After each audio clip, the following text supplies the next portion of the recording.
Well, good evening, everyone. Welcome to tonight's live deep sky tour. My name is Stephen Hummel. I'm going to be your host tonight. I am the dark sky specialist here at McDonald Observatory, and I'm coming to you from the darkened dome of a telescope, which you see right behind me. And I'm going to be using this telescope tonight to be showing you some live views of a few interesting deep sky objects that are up there. And also, I'm going to be talking a little bit tonight about how we learn things about objects in space in astronomy, and how we know the things or the facts I'm going to tell you, what tools and methods astronomers use.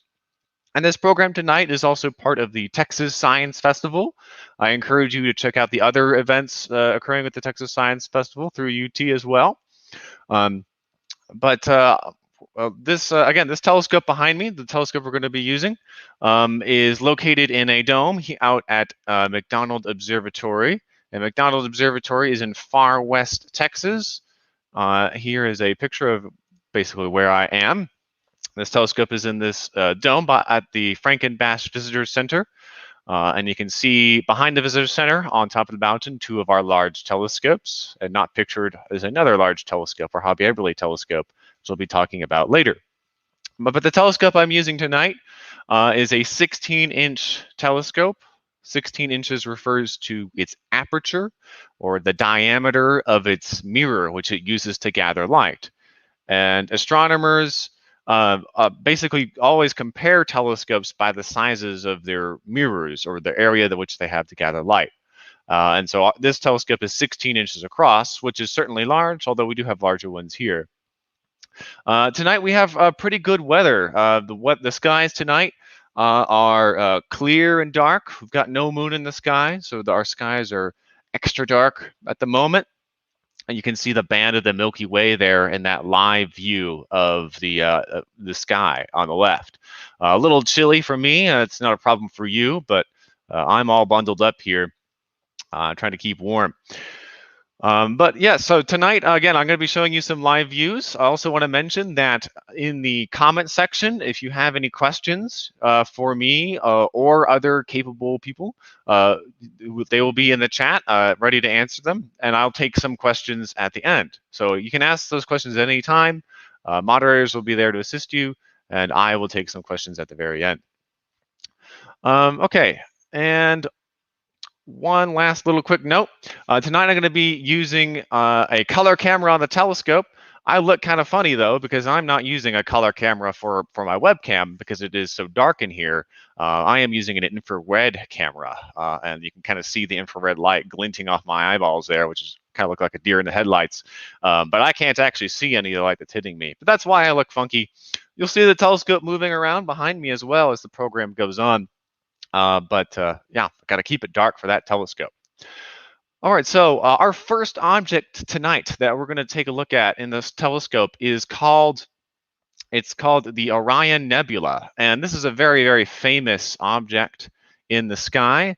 The Orion Nebula is located quite obviously in the constellation of Orion, the Hunter. And if you can find Orion's belt, those 3 stars in a row, then just below to the right of the belt is what's known as Orion's sword. And within that area is the Orion Nebula. Another name for it, a more official designation, is Messier 42, or M42, after the astronomer Charles Messier.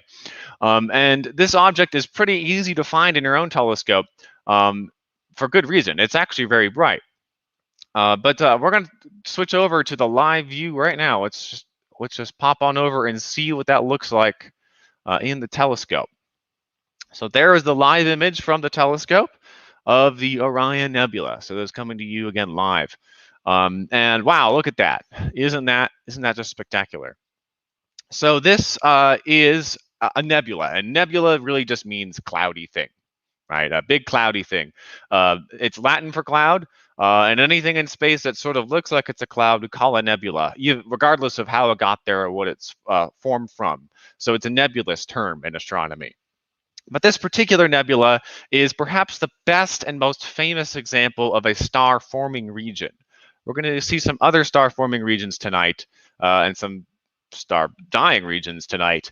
But this one is very well known because it is very bright and very, very photogenic, as you can see here. But when I say it's a star-forming region, what I mean is this cloud of gas and dust has come together to actively form new stars. And so the stars in this cloud, especially near the center over here, they are all very young. In particular, the ones at the center, they are less than 1 million years old or so. And I'll adjust the exposure so you can see the stars a little better. So yeah, these 4 or maybe 5 stars are called the trapezium stars. You can see this whole region, this whole general area with the naked eye, and it looks like one kind of big soft star with just the naked eye. In binoculars, you see a little more. But Charles Messier, back in the 1700s, took a look at this object with an eyepiece. And back in the 1700s, or really any time before the 1860s or so, an eyepiece was the only way to view an object and really do any kind of astronomical research.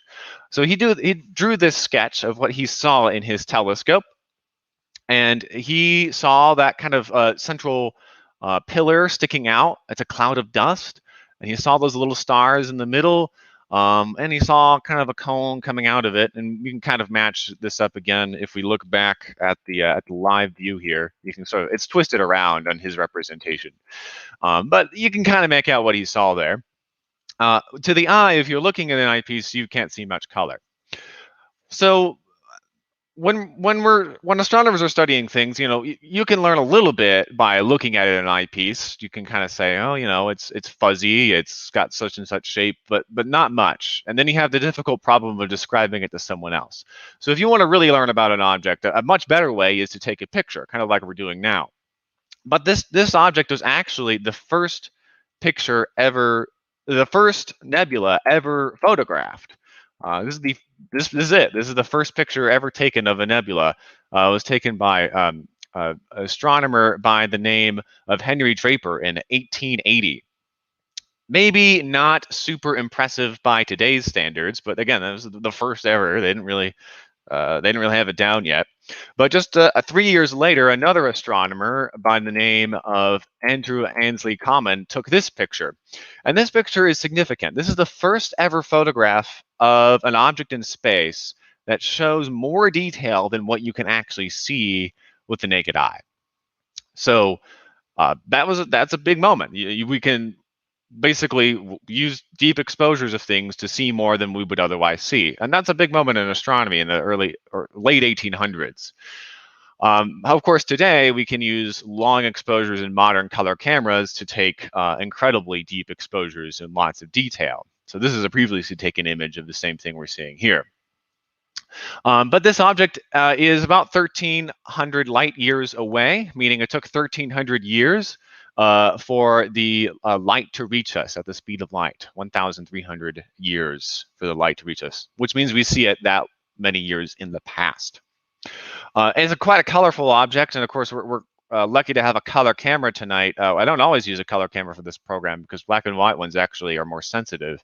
But you can see there is just a wealth of detail in this region. It's just such a beautiful, beautiful region. All right, so again, this is perhaps one of the most famous nebulae, plural nebula, in the sky, the first to be photographed, and we've known about it, for hundreds of years.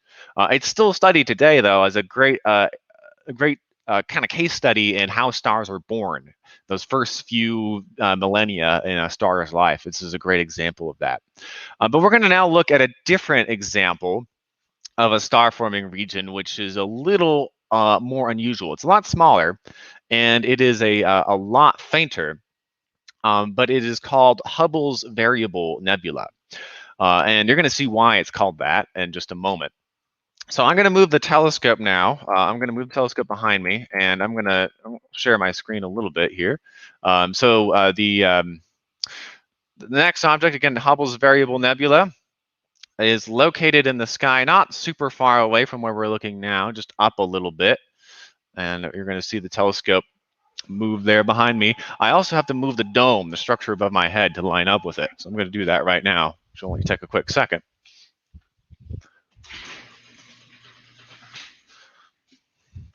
There we go. All right. So I see a question, what filter is being used for the live view? There is no filter. It's just a straight color camera. That's it.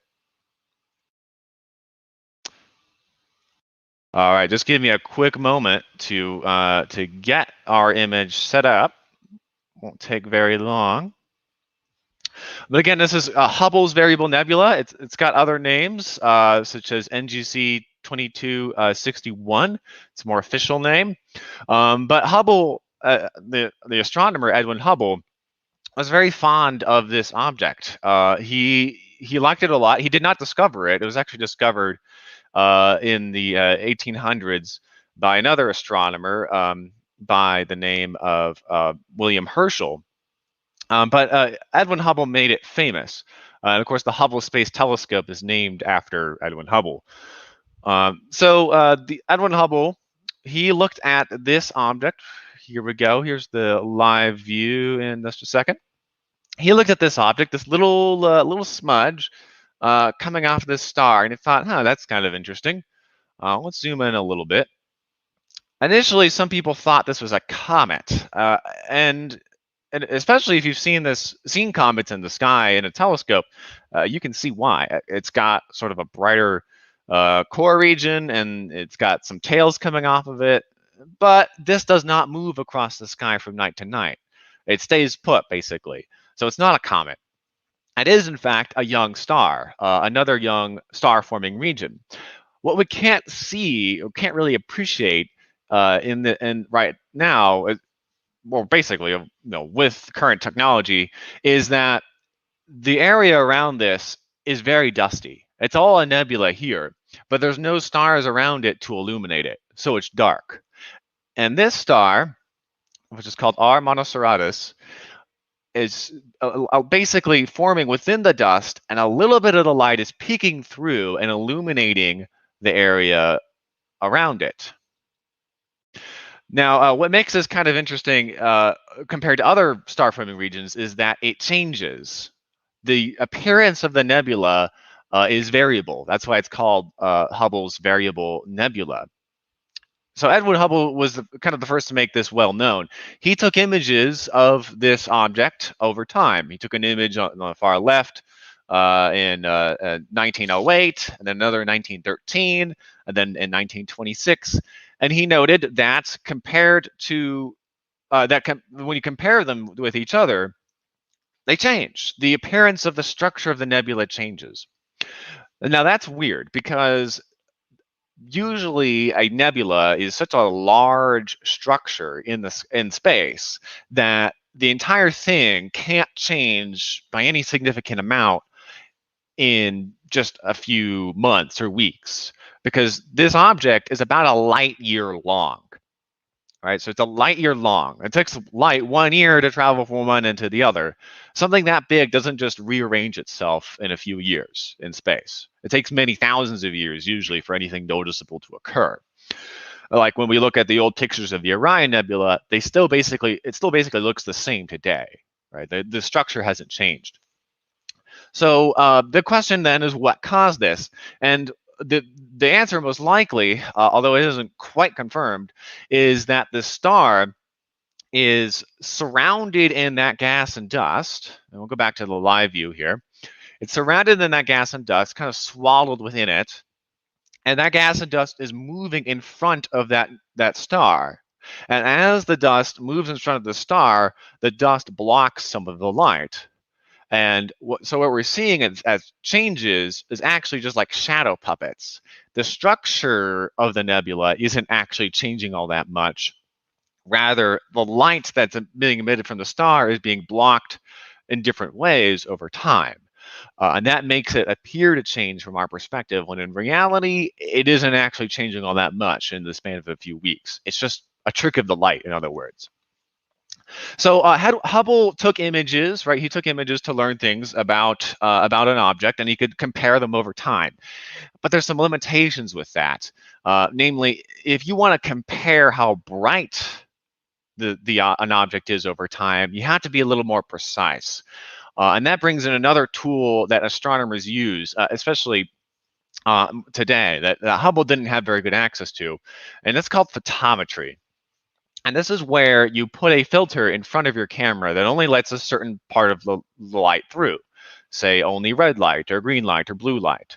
And you look at the brightness of the star or object or nebula with that filter, and you compare that with the brightness of something you know, like another star that's like a reference point. And of course, you didn't have to create a reference point sometimes, and that's hard. But basically, you have to. Photometry is a way of scientifically measuring the brightness of something. And as it turns out, that is actually quite difficult to do. And the modern method wasn't really developed into the 1950s. It was actually developed here at McDonald Observatory on our 82-inch and 36-inch telescopes on top of the mountain. And with this method, we can accurately compare the brightnesses of things, even if they're taken with different telescopes at different times and different conditions, different weather, and all sorts of other things, which is really useful. And you really need to do this to measure the brightness, especially over time in detail. And the graph on the right shows the brightness of a different star, actually a white dwarf star, which I'll talk about in the next object, as it changes over time.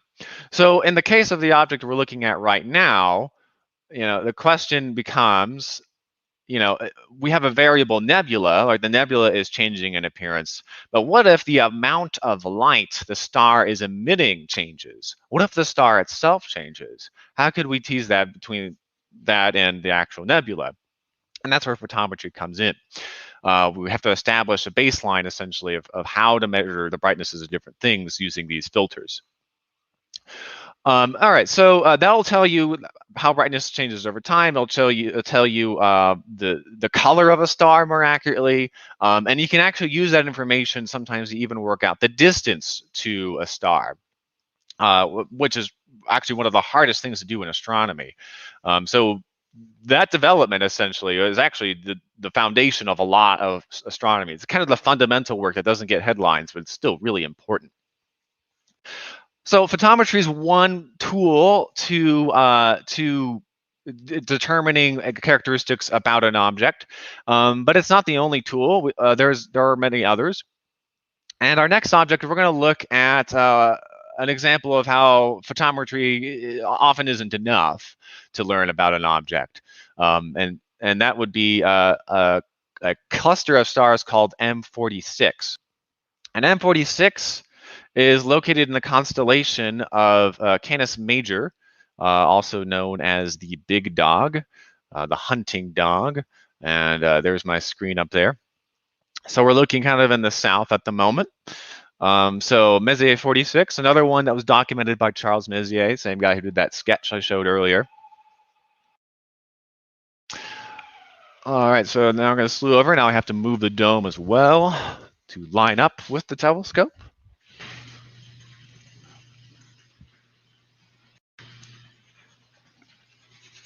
There we go. All right, so M46 is an open cluster of stars, and it's actually one of my favorite open clusters of stars. There's a lot of them, especially in this time of year. There's a lot what we can look at, but I really like this one because it's got a bonus object. It's actually more than just one object that we're going to look at.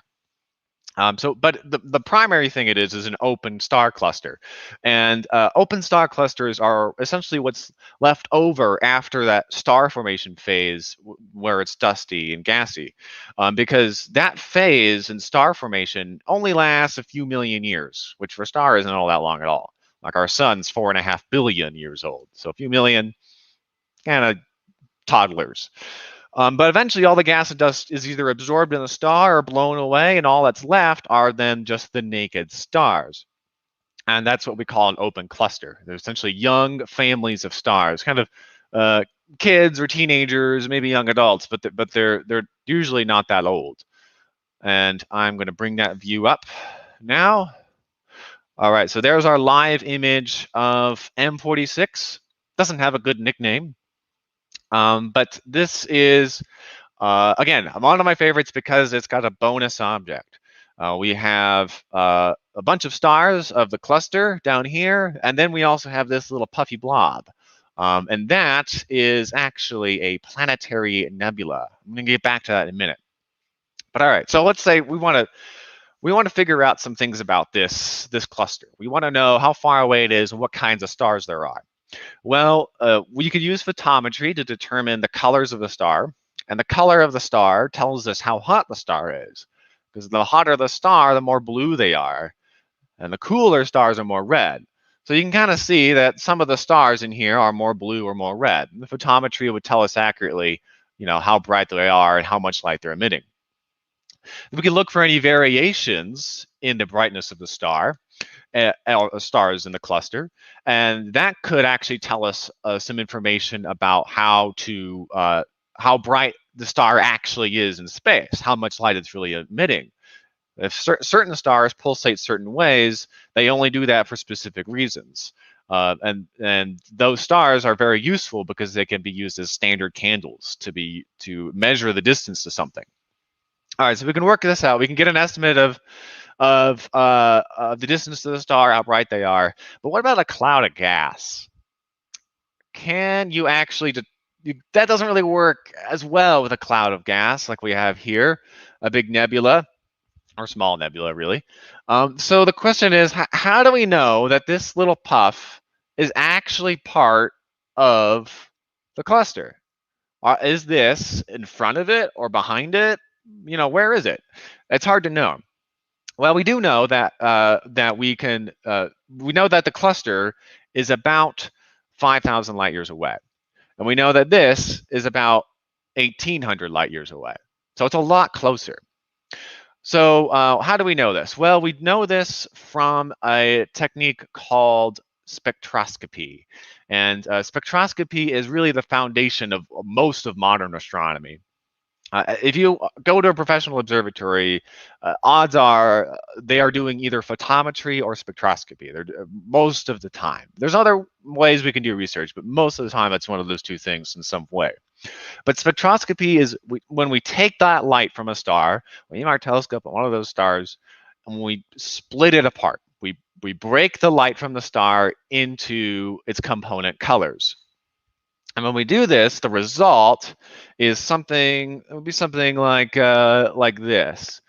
If we aimed at like that nebula, if we aimed our spectrograph at that nebula, we spread the light out, we would see lines.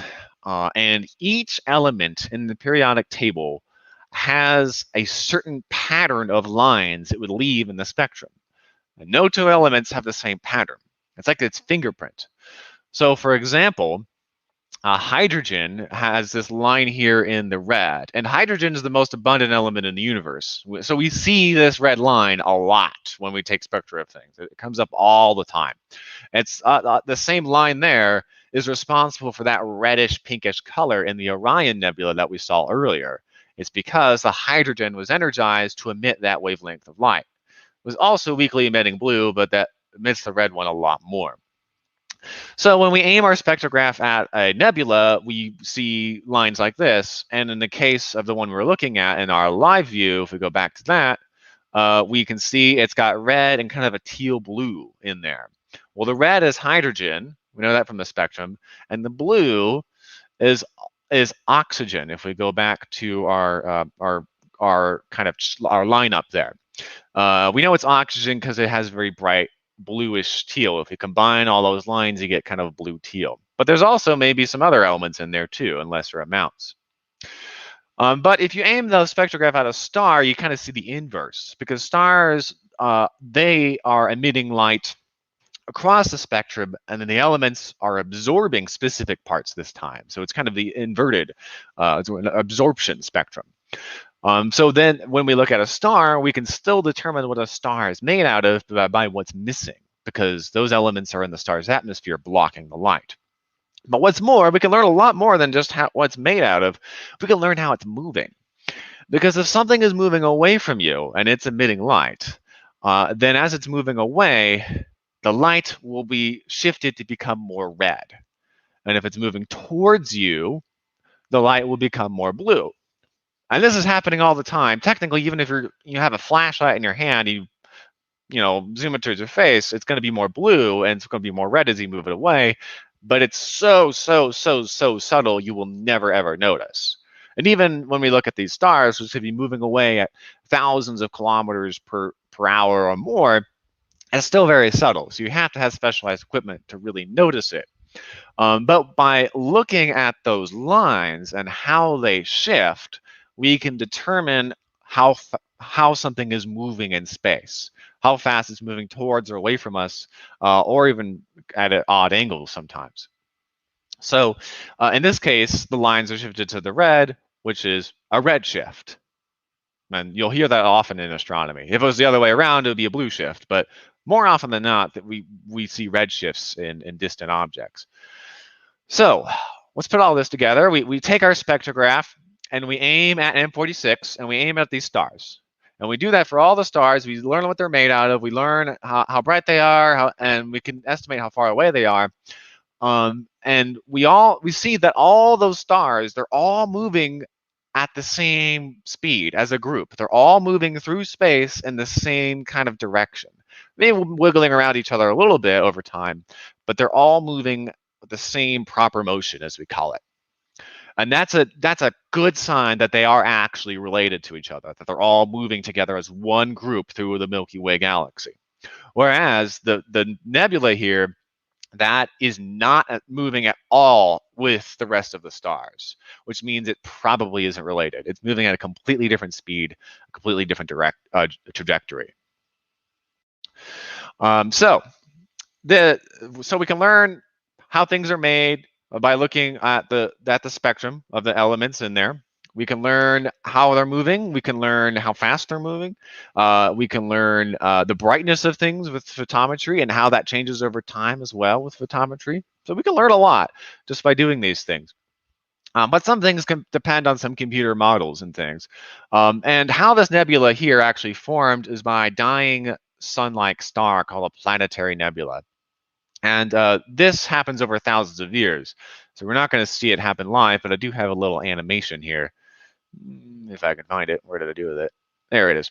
Yeah, so planetary nebulae are formed when sun-like stars that were kind of like the sun, run out of fuel. And they puff up as they run out of fuel and blow away their outer layers. Shells, clouds of debris cast off into space. What's left behind is known as a white dwarf star. So basically about half the mass of the star is cast off into space, not an explosion, happens over thousands of years, but you wouldn't want to be in it. And the rest of the mass is compressed down into a white dwarf. Now, if you're worried about a sun-like star, like the sun may eventually do this, but it probably won't run out of fuel for another 4.5 or 5 billion years. And then we'll have to find a new planet. Oddly enough, it was thought for a long time that planets could not survive this process, but we actually now know, thanks to recent discovery here at McDonald Observatory by some of our astronomers, that that's actually not the case, that sometimes planets can survive that process, but it still wouldn't be good for any life that's there.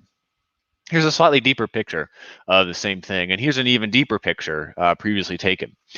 So we know that this nebula here, this shell of gas from that dying star, was cast off, and it's actually not part of the cluster. As it turns out, there is a planetary nebula, another same kind of thing that is part of the cluster, but it's just very faint. It's right next to it. It's just very, very faint and hard to see. And this picture comes from Adam Block at Mount Lemmon Sky Center. Another very, very deep exposure here. So we would not usually see this. We can't really see it in the live view because it's so faint.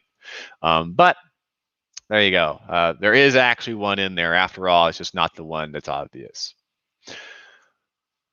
Okay, so next up, we're going to go to another example of a dying star, but a very, very different kind of object called Messier 1, or the Crab Nebula. Another very well-studied and famous object in the sky. And I'm going to bring up my map of the sky and show you where that is here. Just a second. There we go. So M1 Messier 1, the Crab Nebula, is located in the constellation of Taurus. And it's currently in the west at the current time, our location. And so that is our next object. I'm going to start moving the telescope over there. I'm also going to be moving the dome to line up with it.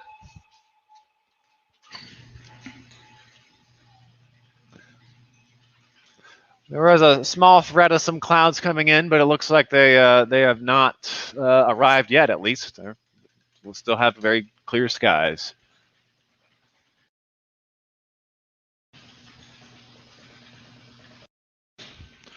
Okay. All right, so we are centered on target.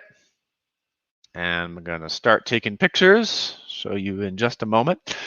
But again, this is the Crab Nebula. It's a kind of an odd nickname. It doesn't look anything like a crab to me, but also known as Messier 1. It was the first object that Charles Messier in the 1700s found and noted in his hunt for comets. He was a comet hunter, and that's what he wanted to find. And in his telescope, comets look like faint fuzzy things, but he found lots of faint fuzzy things that weren't comets. Because they didn't move from night to night.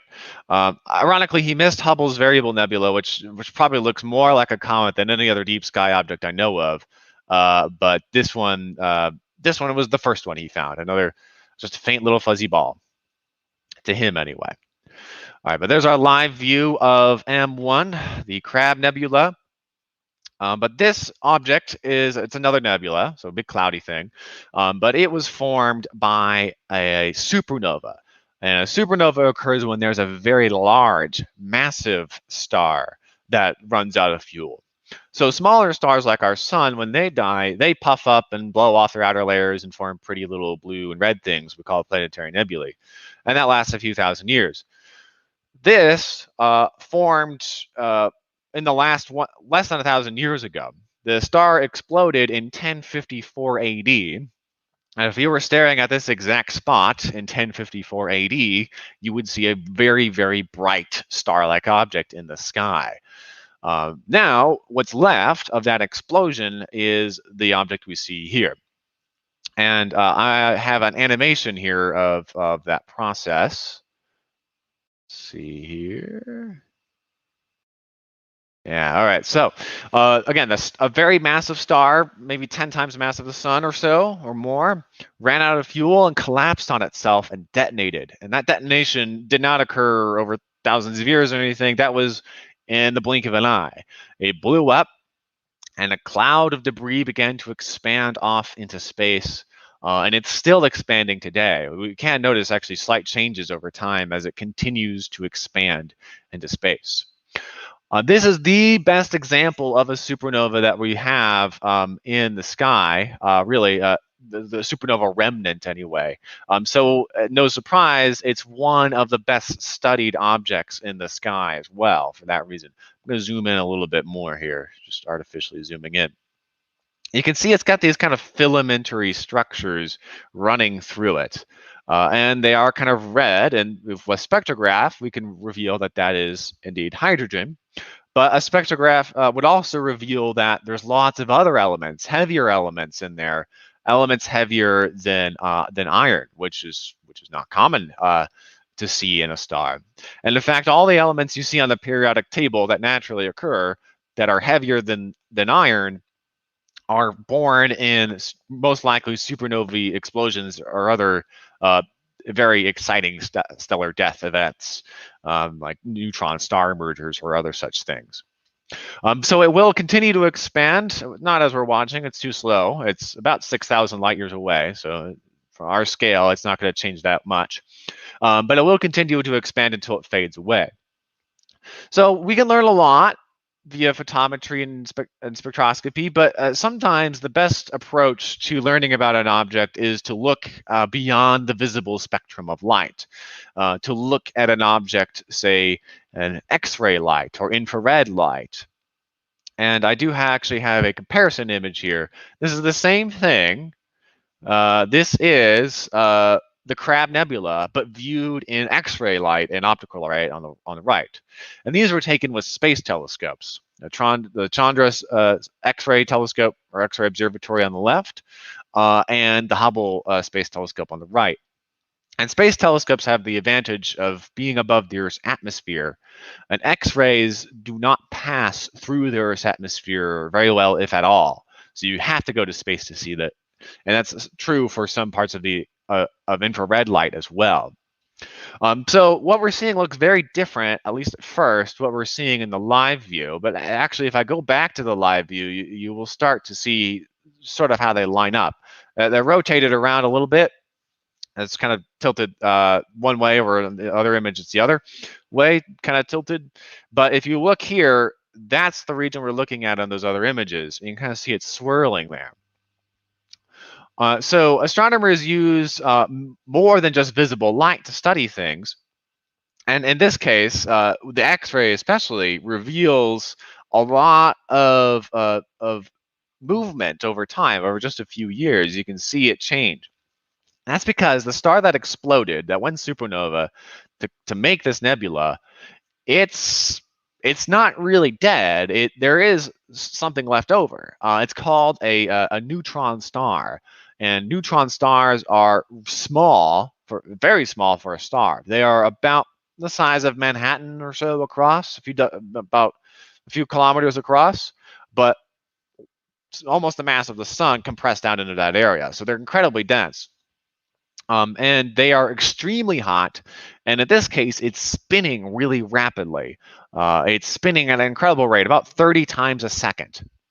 And so as it's spinning, the energy it's releasing is kind of being spun around as well. And for reasons that aren't entirely clear, pulsars like this one, which is a neutron star that spins, they have jets, basically from either from top or bottom areas, or kind of from side to side. And so as it spins, the jets get spun around with it, and that's what's creating the shape we see. It's called a pulsar wind nebula. Another way we know that that's in there is from radio astronomy observations and radio wavelengths. You can actually pick up the pulsation very well of that neutron star. So again, another tool astronomers have: space telescopes and radio telescopes. We do have a radio telescope here, and many of our astronomers at McDonald Observatory use telescopes like Chandra and the Hubble telescope, in addition to the ground-based ones here too. So there's definitely roles for both of them to play. There's back to our live image. You can see that structure a little better, and that neutron star, that pulsar, is right there. You can see it right there. Right in the center, you can see the pulsar wind nebula around it just a bit. But in visible light, as we see here, you can see a lot more too, extending off, and those filaments of gas expanding off. All right, so this is a really cool object. Just in any large telescope, it's hard to see much detail visually, but some of the images and things that have been taken of this over the years, from all the different wavelengths to study it, are make it a really stunning object, and one of my favorites, a classic of the sky. Okay, next up, we're going to go to something far away. Everything I've shown you so far has been within the Milky Way galaxy. The Milky Way being the fuzzy thing you see stretching across the sky. You can see the band of the Milky Way there, and there's Orion down there. We were just looking over in Taurus at the Crab Nebula over there. Now we're going to look all the way over to this other area of the sky, where we're looking out away from the plane of the Milky Way, so we can see further out into deep space. And as this portion of the sky arises, astronomers call this kind of galaxy season, kind of spring, as that field comes up higher. But the next object are known as the eyes galaxies, the eyes, and they are. I guess that's a decent nickname. It's not my favorite nickname, but I guess I can see a pair of eyes in them, as we will see. But again, these are a pair of galaxies, roughly 50 million light years away. And so I'm moving the telescope. I'm going to start moving the dome as well. This is a much larger move. It's going to take a while longer. But the eyes galaxies are actually part of a cluster of galaxies called the Virgo cluster, or sometimes even the Virgo supercluster of galaxies, which you can see here. All of the red dots, those each mark a galaxy, and that's only showing the brightest ones. But every single red dot in there is another galaxy separate from our Milky Way.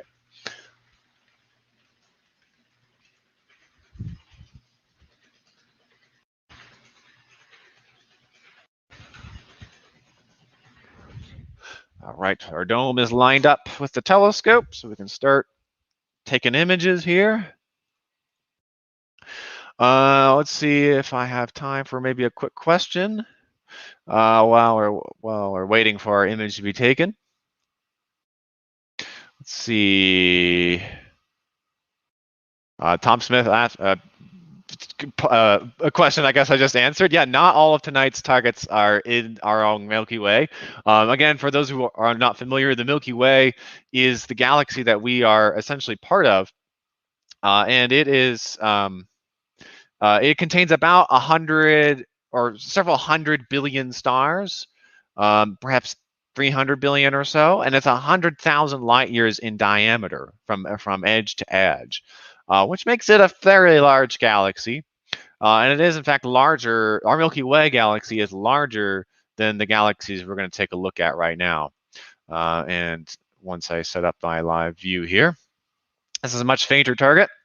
So here we go. There are the eyes. A pair of cosmic eyes staring back at you. Do you buy it? Do you think it's a good name? I think it's okay. And a telescope, when you look at this visually with an eyepiece, it does just look like two fuzzy little dots staring back at you. But then again, I argue that you could kind of make a pair of eyes out of any two things in the sky, any two stars. So, you know, maybe it's not the most creative name. But the eyes galaxies are, in fact, a pair of interacting galaxies. These two galaxies are very close to each other in space.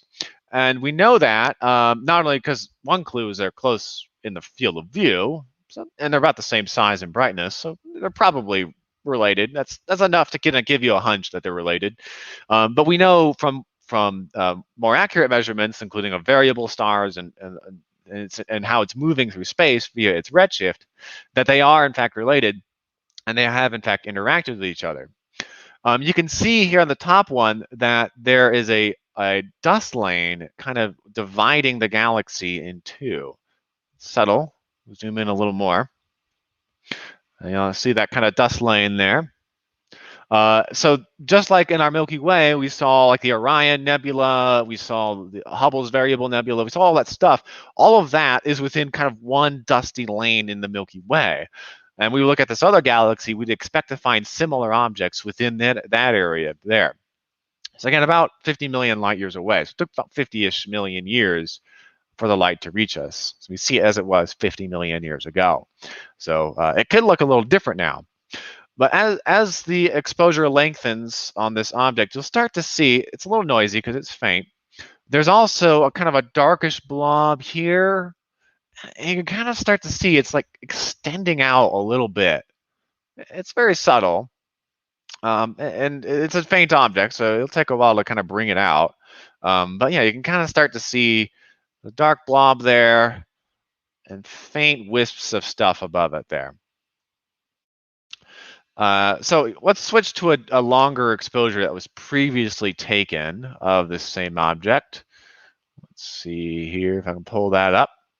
Yeah, all right, so here's the same thing, rotated around, better framed, but much deeper exposure with the same telescope. And, oh, it looks really different, doesn't it? Now it doesn't look just like a pair of eyes, like you would see visually. Now you can see that the one on the left is dramatically different than the one on the right. And that's because these two galaxies are so close to each other that, in fact, their gravity is interfering with the other structure. So the stars and dust and gas of that galaxy on the left have been pulled and strewn apart by the influence of the one on the right. They kind of had a near miss. And eventually they may even merge together. Now, you can also see that line of dust and gas a lot better too. All right, so let's say we wanted to learn more about the motions of these galaxies. Well, you could take your spectrograph and you could aim it at certain parts, say take 2 locations in each one, and you would see in the lines in the spectrum, if you with your spectrograph, that say on this one it's red, it's marked red, that this galaxy is rotating away from you on this side, and it's rotating towards us on the other side. And you would see the same here. You'd see that the galaxy is rotating around its center, moving towards us here and moving away from us there.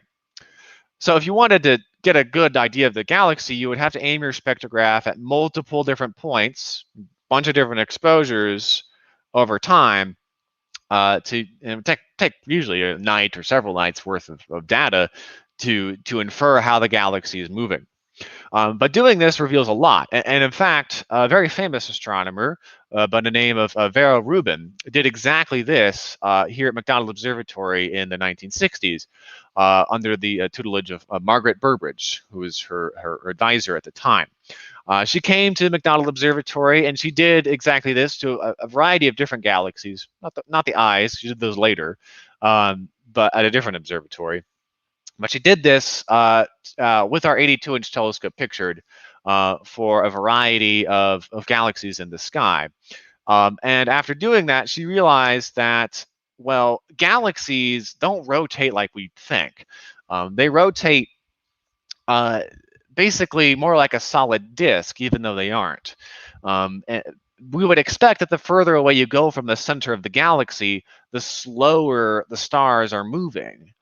And that's sort of true, but more often it basically kind of levels off. The galaxies that the stars at the center of the galaxy are going around the center about the same speed as the stars at the edge, which is counterintuitive, and it goes against common wisdom, basically, of how the universe works. If you look at our solar system, the stars, or no, not the stars, the planets in the solar system, the ones further from the sun take longer to orbit the sun than the closer ones. Mercury takes just a few months. Neptune takes over 100 years.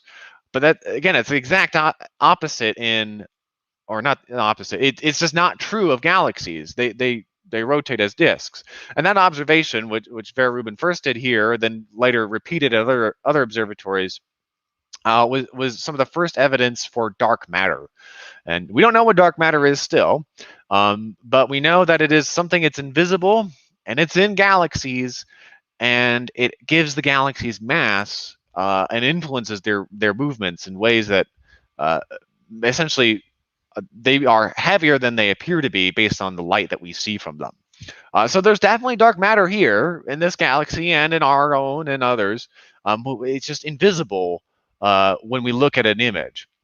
It just kind of goes to show you the power of a spectrograph, that it can give you the clues needed to tease out information for to see something and infer the existence of something that's otherwise completely invisible and still not understood, dark matter.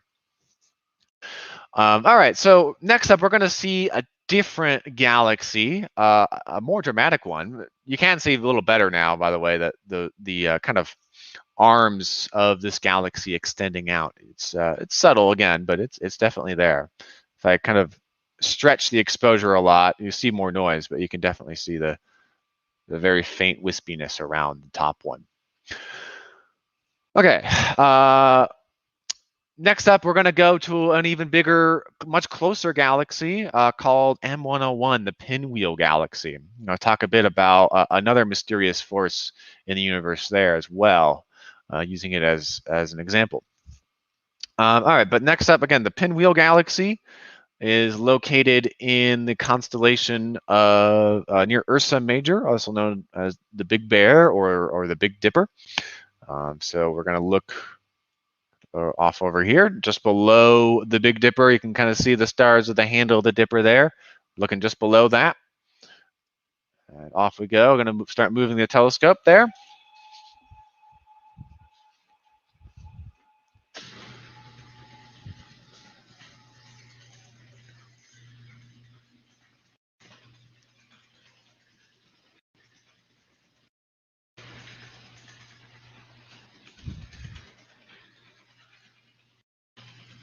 All right, and we are lined up on target. Let's look at M101, Messier 101, the Pinwheel Galaxy. Another really dramatic and very photogenic object. You'll see why it's called the Pinwheel. It's got a very nice spiral structure to it that's kind of just unmistakable. All right, and it's another fainter target that's going to get better as we look, as we watch, because I'll be stacking exposures on top to get a deeper view as we watch. Here we go. Here's the live view. And at the moment, there's not much, but we can definitely see it's brighter in the center, the core of the galaxy, where there's the most stars. And you can start to trace out some spiral arms, too, stretching out away from it. But again, it's going to get a lot better as we watch. So in this case, this galaxy is a lot closer, 11-ish million light years, whereas, again, the previous ones were over 50 million. This is only 11. And that is close for a galaxy. And it is actually larger than the Milky Way at 170,000 light years in diameter, but it's very spread out. It's very loosely wound kind of spiral structure, whereas the other galaxies we saw were more closer in the neighborhood of 50,000 light years or so. But that other one kind of got stretched out, and so maybe you can kind of fudge it and say that one was a little bigger, but really it just got smushed or spread rather than actually more stars. But yeah, we can slowly see the view of the galaxy improve as we watch. You can see it get less noisy, a lot cleaner as we watch. It's a faint one, but it is a really pretty one when you spend enough time with it. But yeah, the Pinwheel Galaxy M101 gets its name because of that sort of a pinwheel spiral shape. It is a much more loosely wound spiral than some other spiral galaxies that we see in the sky. It probably is more loosely wound than our own Milky Way, although it's hard to know for sure. But let's say we wanted to study this one. Well, we have a problem if we wanted to determine how it's moving, because it's kind of face on to us. So it's spinning in such a way that it's not really moving very much towards or away from us. It's a little bit. It's not perfectly face on, but the motion that we would see from the arm moving towards us or away from us would be much harder to perceive than if the galaxy were seen edge on. And also, if you wanted to study this galaxy with a spectrograph, it would take you forever. Right? Like, you would have to point your spectrograph at all these various different points and take an exposure there and take an exposure there, another. What if you could do the whole thing at once? Wouldn't that be nice? Well, that's exactly what our largest telescope here at McDonald Observatory can do. Whereas a typical spectrograph spreads the light out for one little point in the sky, basically one little star at a time. Our largest telescope, our Hubble telescope, which is currently tied for second largest in the world, takes a different approach. This telescope was designed almost exclusively for spectroscopy, and that's almost all of the science it does. It's 10 meters or 394 inches across, and it just underwent a very large upgrade to install a bunch of spectrographs on either side. Those are the things you see kind of on these cabinets on either side. There are dozens of spectrographs, and each one can actually look at thousands of objects at once. So again, they're housed in these things on the sides, and the light from the telescope goes up to a thing that's above the frame, and the light actually travels through fiber optic cables to get in there instead of mirrors.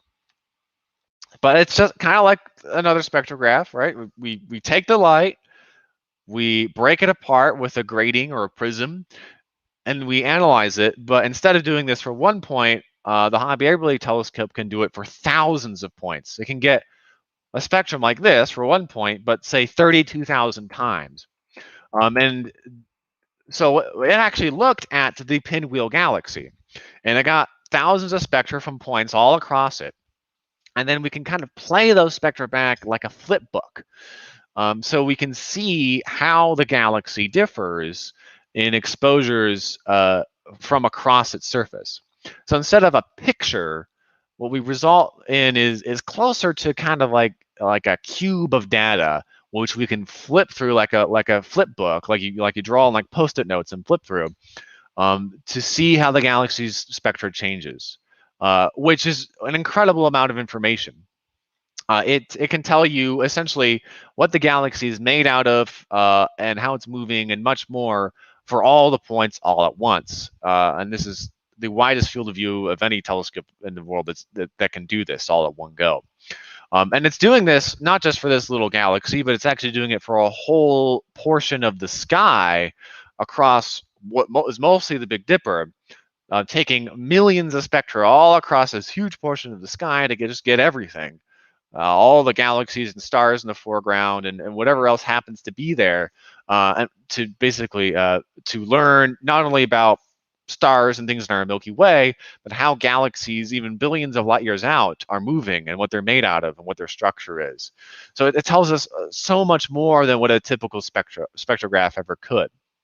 So that's kind of the cutting edge, and the tools we have here at McDonald Observatory and in modern astronomy. It's called integral field spectroscopy, a bit of a mouthful, but it's kind of all the rage in modern astrophysics. Back to our live view. One last look at our live view here of the Pinwheel galaxy. It's a very pretty one, if I say so myself. As I bring out more detail, ooh, I maybe overdid it a little bit there. We'll reset it. There we go. Yeah, very nice blue arms, which is a sign of lots of star formation, as well as little pinkish red regions from regions like the Orion Nebula, where new stars are being born. But we're running out of time, so at this point, I'm gonna take as many questions as I have time for from y'all tonight. Thank you all for joining me tonight on this program. Hope you learned at least something. Remember, if you remember one thing from tonight, I'll be happy, honestly. And stay tuned for more programs. You can subscribe to this channel or on McDonald Observatory's social media to be alerted for more live programs in the future. But thank you again so much. Let's see if we have any questions. Haiwun Yang asked a while back, what makes the color of the nebula? That would be, in the case of the Orion Nebula, mostly hydrogen gas. It's being energized by those bright stars to emit that one particular red color that only hydrogen can do. Amir Ibrahimi asks, what would these clouds look like if we were inside of them? Would they still be undetectable to the human eye? For the most part, yes. If you were inside a nebula, you would probably never know it. In fact, most nebulae are there's so little stuff. It's basically just like any other vacuum of space. And in fact, they're closer to a true vacuum than even what most devices here on Earth can even create. So yeah, there's very little there. You may notice the sky might be a little dramatic at night if you're on a planet, but it wouldn't really be much you wouldn't notice it much. Jessica Parker asks, if you wanted to nickname an unnamed object, can't you just start calling it something? How does that work? Yeah, you just start calling it something until enough people start calling it that and it catches on, basically. It helps if you discovered the object or you made some discovery about it. But yeah, most of them, they're basically just made up, and enough people start saying it that it sticks. That's it. Now there are catalog names which are different, like NGC, whatever, Messier, whatever, which are more official, but no one usually remembers those unless you are me, I guess. Katie Parker asks, is this relatable to magnetic reflectometry and magnetic lattice? I'm not sure what that is in reference to. I guess that was earlier on. But in general, nothing I talked about tonight was really all that related to magnetism. There's a little bit of magnetic activity inside a nebula, like the Orion Nebula. There are some magnetic fields in there. They're weak, but they do play a role in star formation. But it is not the main driving force involved in there. Another question. Let's see. Drew42 asks, if we've never seen a picture from outside our galaxy, how do we know what the Milky Way looks like? It's a great question. That actually comes from an astronomer who is here at McDonald Observatory by the name of Gerard de Vaucouleurs. He looked at essentially the structure and where the stars are in the sky. Or you kind of see that there's a band, and he looked at where there's more, where there's less. There's more towards the core.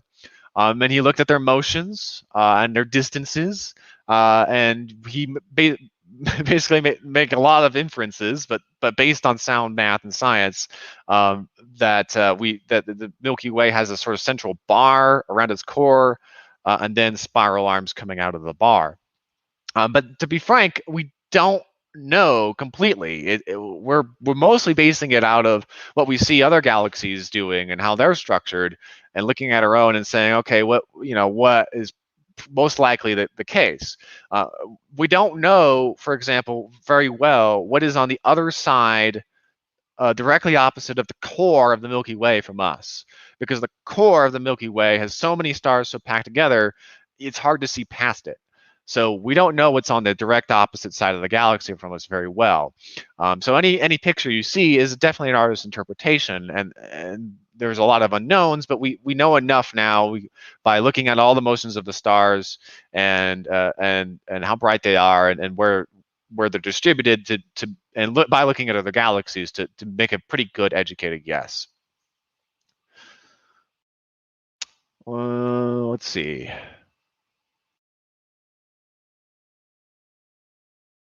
Let's see here. I've got lots of other questions. Diana Hubbard asks, are the galaxies going to merge at one point? With the eyes galaxies, yes, most likely.